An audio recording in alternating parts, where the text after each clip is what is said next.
অনেক ডেঞ্জার থাকে টেবিলে তখনও ডেঞ্জার থাকে এই জন্য আমি ওনাকে নিরাপদ স্থানে নিয়ে আসি এরপর ওনাকে অবজারভেশন যে আসলে ওনার চশম হয়েছে কিনা এবং হচ্ছে কি কি সমস্যা থাকবে একটা হচ্ছে যে নিঃশ্বাস নিতে চেষ্টা করবে নিঃশ্বাস নেওয়ার চেষ্টা করবে নিঃশ্বাস নিতে পারবে না কাশি দেওয়ার চেষ্টা করবে তাও করতে পারবে কথা বলার চেষ্টা করবে কথা বলতে পারবে চোখ মুখ একদম উল্টে এখন দম বের হয়ে যাবে বুঝতে পারছেন তারপরে এরপর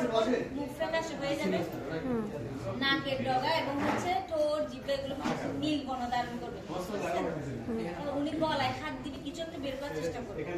তখন বুঝবে কি ওনার চকিং হয়েছে এরপর আমিও ওনাকে হা করে দেখবো অবজেক্টটি কাছে আসছে কিনা যদি কাছে থাকে টু ফিঙ্গার দিয়ে নিই যদি না থাকে আমি ইমার্জেন্সি টিমকে কল করি ঠিক আছে কল করার পর হচ্ছে ওনাকে ফার্স্ট এড দেওয়ার জন্য রেডি করবো ফার্স্ট এড করে দিব ওনাকে হচ্ছে দুই হাত গলায় দিতে বলবো একটু ম্যাম কষ্ট করে ম্যাম বা সাইডে বলবো কি বলে মাথাটা একটু নিচু করে হা করিয়ে রাখবেন দুই পাটা একটু ফাঁক করে দুই পায়ে মাঝখানে আমার পাটা দিয়ে লক করবো আমার এক হাত দিয়ে ওনার শোল্ডারে রাখবো সাপোর্ট দিব যাতে আমি যখন ব্যাক স্লেপ দিব তখন পড়ে না সেমভাবে রাখবো তখন হচ্ছে সোজা আমি যতটুকু পাটা হাতে যেন সোজা থাকে শুনো দুইটা তিনটা চারটা পাঁচটা টোটাল পাঁচটা ব্যাক স্লেপ দিব এরপর আবার হচ্ছে হা করিয়ে দেখবো ওনার অবজেক্টটি সামনে আসছে কিনা যদি সামনে থাকে তাহলে ফিঙ্গার দিয়ে নিয়ে নিব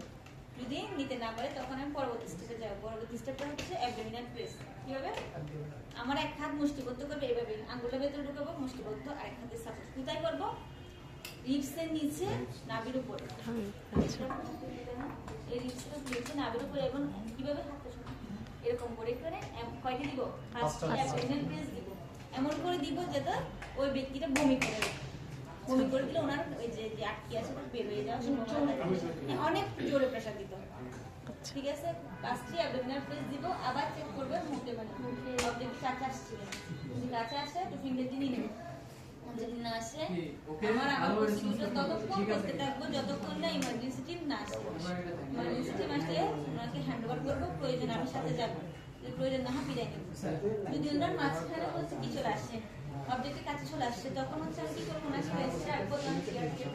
বসেন আপনি এখানে পানিখানি কেটে যদি ওনাকে দেখবো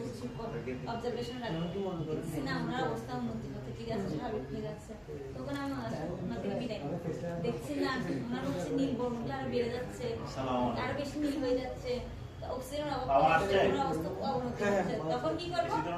ডাক্তারের কাছে নিয়ে যাবো ম্যাডাম রিমোট করে এসে